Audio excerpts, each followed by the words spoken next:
Before we delve into the captivating tale of Jeanne de Clisson, remember to hit the subscribe button and the notification bell if you relish stories of resilience and unyielding spirit. Our journey begins in the early 14th century, in the verdant lands of Brittany, France. Born into nobility, Jeanne de Belleville, later known as Jeanne de Clisson, was no stranger to the luxuries and responsibilities that came with her lineage. Her life was one of opulence and relative peace, shared with her husband, the esteemed Olivier de Clisson. Their prosperity was matched only by their love for each other, a bond that would ultimately shape Jeanne's destiny. The political climate of the time was a chessboard of power and alliances, a game in which even the noblest of knights could become pawns. This tranquil life, however, was about to be shattered by the harsh winds of injustice and betrayal. The year was 1343, and Olivier de Clisson was accused of treason by King Philip VI of France. Let's set the stage. The political landscape of 14th century France was a veritable chessboard, teeming with strategic alliances, backdoor dealings, and power plays. Olivier de Clisson, a nobleman of Brittany, found himself ensnared in this web of intrigue. Accused of treason by King Philip VI, Olivier was the pawn sacrificed in a larger game. Now you might be wondering, what led to such a severe accusation? Well, it's a tale as old as time, politics and power. Olivier was accused of being a double agent for the English during the Breton War of Succession, a claim fueled by his perceived leniency during a battle against the English. However, many believe these charges were drummed up, a result of the king's paranoia and the machinations of rival nobles envious of Olivier's influence. Regardless of the truth, the king's word was law, and Olivier was sentenced to a public execution. In an act of cruel spectacle befitting the harsh justice of the time, he was beheaded in Paris on August 2nd, 1343. The gruesome event was intended to serve as a stark warning to potential traitors, but it also ignited a spark of fury in one unexpected observer. Jeanne de Clisson, Olivier's wife, was left widowed and bereft.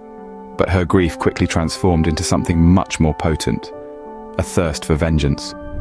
The public nature of Olivier's execution, the disgrace heaped upon him posthumously, and the abrupt shattering of her family incensed Jeanne. She wasn't just a noblewoman mourning her husband, she was a lioness, her mate cruelly snatched away. And so, Jeanne's path changed. No longer was she merely a wife, a mother, a noblewoman. The seeds of rebellion were sown, and from the ashes of her old life, a relentless privateer began to take shape. The execution left Jeanne widowed, embittered, and hungry for retribution. In the face of grief and injustice, Jeanne de Clisson transformed into something the high seas had never seen before.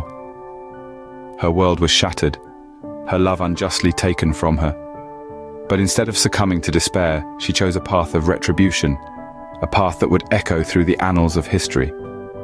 Jeanne was not a woman of half measures. She sold her lands, her castles, every bit of her noble life to fund her vengeance. With the proceeds, she procured 3 warships, mighty vessels that would serve as the instruments of her wrath. But these weren't just any warships. No, Jeanne had them painted black, a grim symbol of her sorrow and her undying thirst for revenge. They became specters on the sea, ghostly apparitions that struck terror in the hearts of those who dared cross their path. Once she had her fleet, Jeanne took to the seas, her sights set on French ships. She was ruthless in her attacks, her wrath as fierce as the Atlantic storms. Each engagement was a spectacle of fury and precision, her black ships descending upon the French vessels like predatory beasts. The air would fill with the screams of men and the scent of burning wood as her ships tore through the enemy. Yet, Jeanne was not without mercy. She would spare 1 or 2 from each ship, not out of compassion, but to serve as messengers of her fury. They would return to their king, their bodies beaten, their spirits broken, to relay tales of the black phantom that haunted the seas, the Lioness of Brittany. The once noble woman had morphed into a formidable privateer, her name striking fear into the hearts of French sailors. She was no longer just Jeanne de Clisson, the bereaved widow. She was Jeanne de Clisson, the Black Fleet's commander, the terror of the French, the embodiment of vengeance. And her tale was far from over. For 13 years, Jeanne haunted the French, her black ships a terrifying sight on the horizon. The seas became her playground, the wind her accomplice, and the unsuspecting French her prey. As a privateer, she mastered the art of naval warfare, commanding her fleet with a ferocity that struck fear into the hearts of her foes. Jeanne's exploits weren't just about revenge. They were about sending a message that injustice would not be tolerated, that one's spirit could not be quelled by adversity.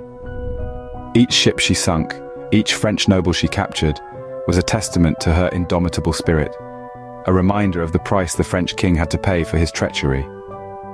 Her reputation spread far and wide. On the high seas, she was known as the Lioness of Brittany, a title that encapsulated her fiery spirit and unyielding resolve. She wasn't just respected, she was revered. Sailors would talk in hushed tones about the woman who dared to challenge the might of France, about the woman who turned her personal vendetta into a crusade for justice. The damage she inflicted on the French was palpable. Her relentless attacks disrupted trade routes, causing significant economic distress. But more than that, she inflicted a psychological wound, a constant reminder of the wrath of a woman scorned. Yet, even the fiercest of storms eventually subside.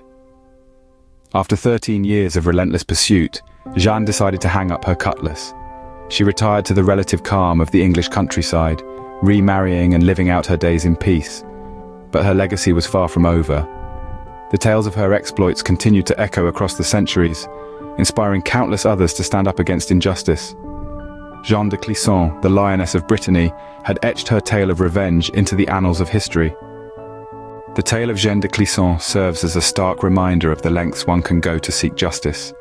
This Lioness of Brittany, with her flaming red sails and heart ablaze with vengeance, has left an indelible mark on the annals of history. Her story, teeming with determination, resilience and badassery, has been etched into the fabric of literature and folklore. From French ballads that sing of her exploits to historical novels that bring her tale to life, Jeanne's legacy continues to inspire and captivate. Her story resonates as a testament to the power of the human spirit, the unyielding resolve in the face of adversity, and the pursuit of justice against all odds.